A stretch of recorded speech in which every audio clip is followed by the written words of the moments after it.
지구계와 직권의 구조.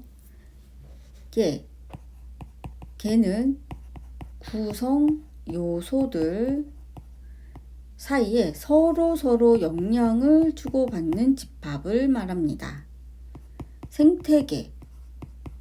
생태계는 생산자와 소비자, 분해자 등등 요소들이 서로 영향을 주고받죠. 그러면 지구계를 볼게요. 지구계는 땅과 땅속, 직권이죠. 바다, 수권이에요. 여러분이 좋아하는 강아지, 생물권이에요. 하늘 위에 구름과 바람, 기권이라고 해요. 그리고 태양과 별,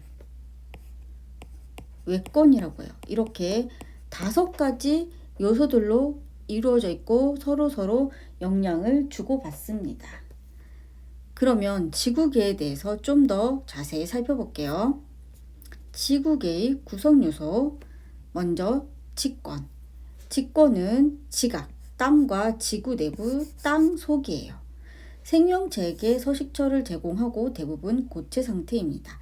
지구계에서 가장 큰 비중을 차지합니다. 다음 수권은 바다, 강, 빙하 등 지구에 분포하는 물이에요. 그리고 바다가 대부분을 차지합니다. 해수라고 하죠. 기권은 지구를 둘러싸고 있는 대기예요. 땅에서 약 1000km까지를 말합니다. 여러 가지 기체로 이루어져 있고요. 그리고 질소가 가장 많은 비중을 차지하고 그 다음이 산소로 이루어져 있습니다. 기상현상이 나타납니다. 비가 오고 태풍이 불고 바람이 부는 거 기상현상이 나타나고요. 생물권은 지구에 살고 있는 모든 생물을 뜻합니다. 땅에 살고 있는 생물, 바다에 살고 있는 생물, 물에 살고 있는 생물, 그리고 하늘에 살고 있는 생물. 외권은 기권 바깥의 우주 공간. 기권은 1000km라고 했으니까 1000km 바깥의 우주 공간을 뜻하고 태양, 달 등의 천체를 포함합니다. 만약에 산이 있는데 화산이 터졌어요. 그래서 화산재가 올라가서 햇빛을 막아서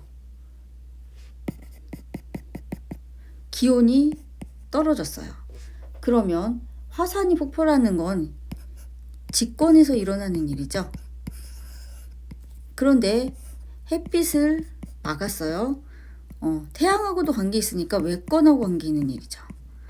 그 다음에 기온이 떨어졌어요. 그러면 기권과 관련된 일이네요. 그러면 이렇게 서로 이런 식으로 구성 요소들이 서로 영향을 주고받는 게 지구계에서 일어나는 일들이에요. 여러분들은 이렇게 예를 들어서 나왔을 때 어떤 구성 요소들이 관련이 있었는지를 찾을 수 있어야 합니다. 그 다음 지구계에서 특히 이번 단원은 직권에 대해서 배우는 단원이거든요. 직권의 구조를 볼게요. 직권이라는 것은 땅과 땅 속까지를 뜻하는 거예요. 그러면 우리는 땅 속이 궁금하잖아요. 그럼 일단 파보고 싶죠. 그래서 땅 속을 파서 땅 속을 연구하는 방법을 시추라고 해요. 시추라는 말 들어보셨죠? 그런데 사람의 한계는 약 땅 밑을 13km 정도까지 파면 그 이상은 너무 압력이 높고 온도가 뜨거워서 힘들대요. 그래서 더 이상은 들어갈 수가 없거든요. 그러면 이번엔 뭘 조사하냐면은 화산이 폭발할 때 땅속에 있는 돌덩이가 튀어나오거든요. 그러면 땅속에 있는 물질이니까 화산의 분출물을 조사를 해서 땅속을 연구를 하게 돼요. 그것을 직접적인 방법이라고 해요. 그러면 직접적인 방법은 그런데 한계가 있거든요. 그래서 간접적인 방법도 동원을 해야 돼요. 어떤 방법이 있냐면 지진파를 분석을 해서 지진파의 속도가 갑자기 변하는 부분들을 분석을 하면 땅의 구조를 알 수가 있어요. 그리고 운석을 연구한대요. 운석은 우주에서 떨어진 돌덩이라고 보면 되거든요.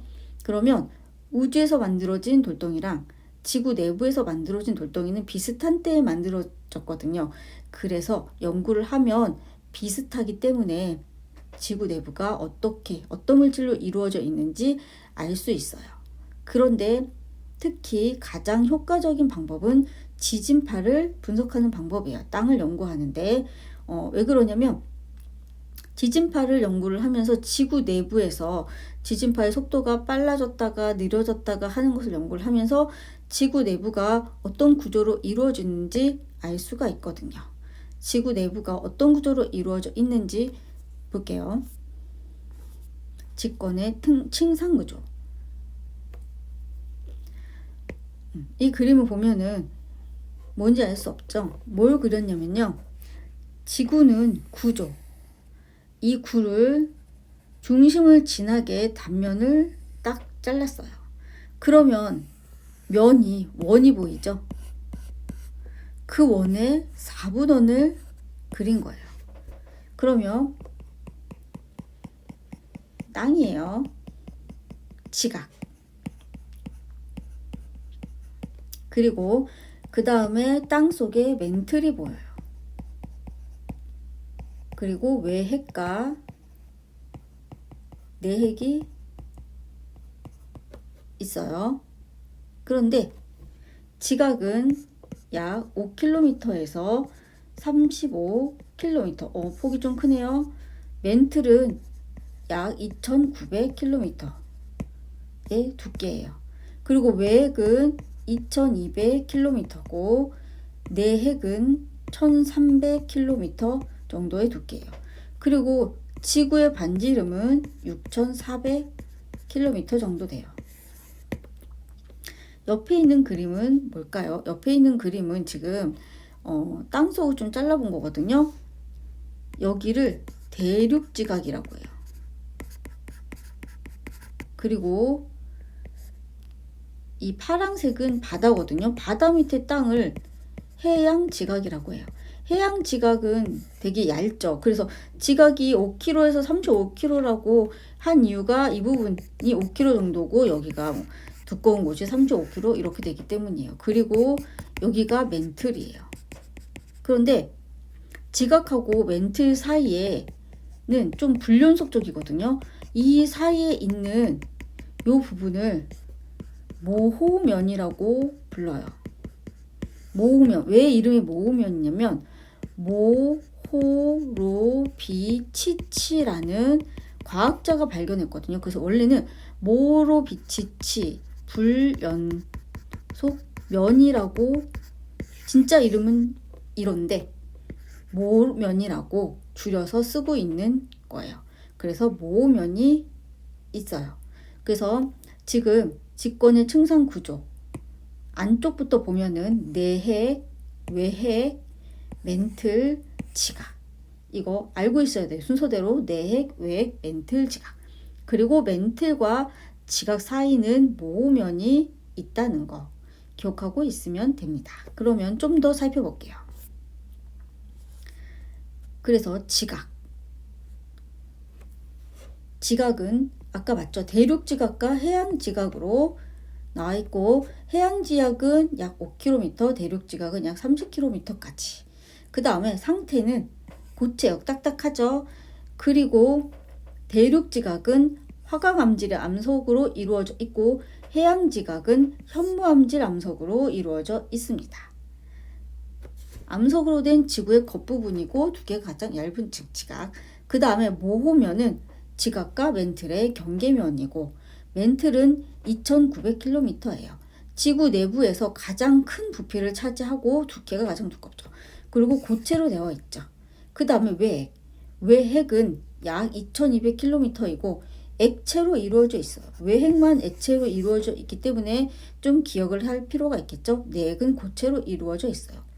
왜냐하면 땅 속으로 들어가면 들어갈수록 지구의 온도가 높아지잖아요. 그래서 외액 부분에서 액체로 이루어져 있다가 거기서 더 들어가면 압력이 또 너무 높아져요. 그래서 다시 고체가 되는 거예요.